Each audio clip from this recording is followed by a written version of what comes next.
Assalamualaikum warahmatullahi wabarakatuh. Perkenalkan, nama saya Dwi Sri Mulyani dengan NPM A1G022-082, Prodi Pendidikan Guru Sekolah Dasar Universitas Bengkulu. Di sini, saya akan menjelaskan bab 4, yaitu materi konsep manajemen pendidikan tingkat sekolah dasar, mata kuliah pengelolaan pendidikan dengan dosen pengampu Bapak Dr. Muhammad Kristiawan, Magister Pendidikan. Baik, yang pertama, apa pengertian manajemen sekolah dasar? Nah, sebelum itu kita akan membahas terlebih dahulu sekolah dasar itu sendiri. Sekolah dasar adalah sebuah organisasi sosial yang mempunyai tujuan yang telah ditetapkan. Tujuan utama sekolah dasar memberikan pendidikan yang berkualitas kepada peserta didik di sekolah dasar. Sekolah dasar memiliki staf sendiri yang merupakan sumber daya manusia yang dimiliki. Sekolah dasar juga memiliki sumber daya sendiri, yaitu terdiri dari finansial, material, dan fisik.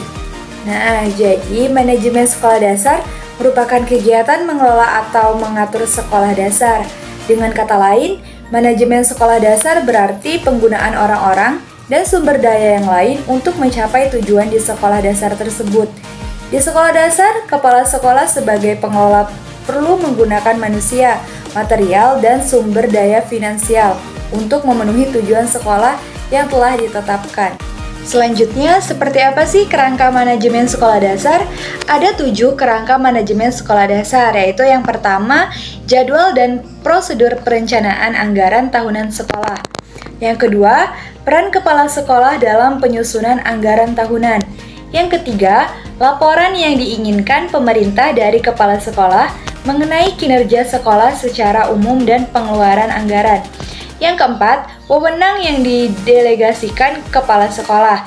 Yang kelima, pengaturan untuk melakukan otorisasi pembayaran. Yang keenam, menyetujui prosedur untuk mengisi kekosongan pegawai. Dan kerangka yang ketujuh yaitu pengaturan manajemen pada saat ketidakhadiran kepala sekolah. Berikutnya, bagaimana sih ruang lingkup manajemen sekolah dasar? Nah, ruang lingkup manajemen sekolah dasar itu sangat luas, yang meliputi elemen-elemen. Yang pertama ada perencanaan, penganggaran, pengorganisasian, pengarahan, pengontrolan, pengorganisasian, pembuatan keputusan, evaluasi, serta kegiatan-kegiatan dan program-program. Jadi, ruang lingkup manajemen itu cukup luas ya teman-teman. Lalu, seperti apa sekolah dasar yang efektif? Sekolah dasar yang efektif merupakan sekolah yang memenuhi kebutuhan yang diidentifikasi secara lokal dari sumber daya yang ada dan menjamin bahwa siswanya datang secara teratur dan memiliki hasil tes yang baik. Menurut definisi ini, sekolah dasar yang efektif lebih memfokuskan pada kualitas hasil daripada kualitas proses yang dilaksanakan. Selanjutnya, bagaimana sih karakteristik sekolah dasar yang baik? Ada yang tahu? Yuk kita sebutkan satu persatu. Yang pertama yaitu kepemimpinan kepala sekolah yang memiliki tujuan. Yang kedua, keterlibatan kepala sekolah, keterlibatan pegawai sekolah di dalam perencanaan, konsistensi keberlanjutan dan kemajuan di dalam kegiatan pengajaran, pendekatan pembelajaran yang struktur, pengajaran yang menantang secara intelektual, lingkungan yang berpusat pada pekerjaan dan iklim kerja yang positif, tugas yang terdefinisi secara jelas, komunikasi yang baik antara guru dan siswa, catatan tertulis, keterlibatan orang tua dan masyarakat, dan yang terakhir yaitu pekerjaan yang ditunjukkan dan bernilai. Nah, kira-kira keterlibatan orang tua di dalam pendidikan itu seperti apa ya? Yang pertama, pastinya mendiskusikan masalah pendidikan dengan anak-anaknya. Yang kedua, melakukan supervisi terhadap kemajuan anak-anaknya. Yang ketiga, komunikasi dengan sekolah dasar. Dan yang keempat yaitu aktif berpartisipasi di dalam kegiatan sekolah dasar. Lalu, bagaimana cara untuk meningkatkan mutu lembaga pendidikan? Ada 5 hal yang harus diterapkan menurut Baharudin, yaitu yang pertama, pengembangan dan perbaikan kurikulum berbasis kompetensi. Yang kedua, memperhatikan kondisi kebutuhan-kebutuhan siswa dan masyarakat. Yang ketiga, sistem evaluasi yang ada hendaknya dirancang dengan berbasis keahlian peserta didik. Yang keempat, perbaikan sarana dan prasarana pendidikan pengembangan dan ketersediaan bahan ajar.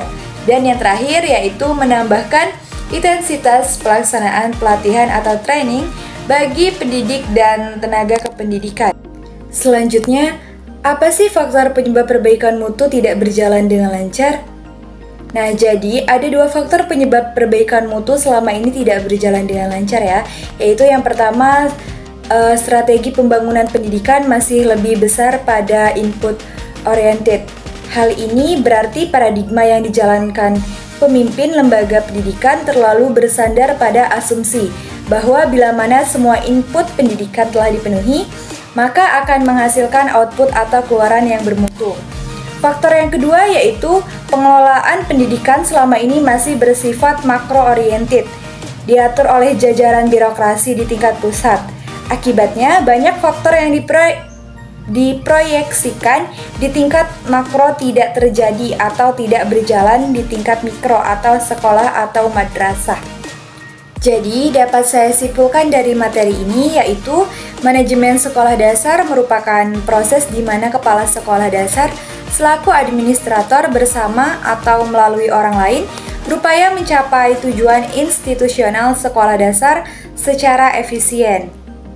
Sekian pemaparan dari saya, mohon maaf jika ada salah kata. Semoga dapat mudah dipahami ya teman-teman dan bermanfaat untuk yang telah menonton video ini. Semoga setelah menonton video ini mendapat pengetahuan baru ya. Sekian, terima kasih. Wassalamualaikum warahmatullahi wabarakatuh.